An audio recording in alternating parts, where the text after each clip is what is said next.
ಬಾಗಲಕೋಟೆ ಜಿಲ್ಲೆಯ ಇಳಕಲ್ ನಗರದ ವಾಲ್ಮೀಕಿ ಸರ್ಕಲ್ ಬಳಿ ಇರುವ ಸಮಾಜ ಕಲ್ಯಾಣ ಇಲಾಖೆ ವಸತಿ ನಿಲಯ ಮತ್ತು ಕನಗಲ್ ರಸ್ತೆಯ ಅಲ್ಪಸಂಖ್ಯಾತರ ಮೆಟ್ರಿಕ್ ಪೂರ್ವ ಬಾಲಕಿಯರ ವಸತಿ ನಿಲಯಗಳಿಗೆ ಭೇಟಿ ನೀಡಿ ವಸತಿ ನಿಲಯದಲ್ಲಿ ಯಾವುದೇ ರೀತಿಯ ಮಕ್ಕಳ ರಕ್ಷಣಾ ನೀತಿ ಅಳವಡಿಸಿಕೊಳ್ಳದೇ ಇರುವುದು ಹಾಗೂ ಸರಿಯಾದ ರೀತಿಯಲ್ಲಿ ಮೂಲಭೂತ ಸೌಕರ್ಯಗಳನ್ನು ಒದಗಿಸದೇ ಇರುವುದು, ದಾಸ್ತಾನು ಸಂಗ್ರಹ, ದಾಖಲಾತಿ ಪುಸ್ತಕಗಳಲ್ಲಿ ವ್ಯತ್ಯಾಸ ಕಂಡು ಬಂದಿದೆ.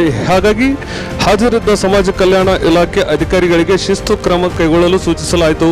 ಹಾಗೆ ಅಲ್ಪ ಕಲ್ಯಾಣ ಇಲಾಖೆ ಅಧಿಕಾರಿಗಳಿಗೂ ಅಧೀಕ್ಷಕರ ಶಿಸ್ತು ಕ್ರಮಕ್ಕೆ ಜರುಗಿಸಿ ವರದಿ ನೀಡುವಂತೆ ಮಕ್ಕಳ ಹಕ್ಕುಗಳ ರಕ್ಷಣಾ ಆಯೋಗ ಸದಸ್ಯ ಶೇಖರಗೌಡ ರಾಮತ್ನಾಳ್ ತಿಳಿಸಿದರು.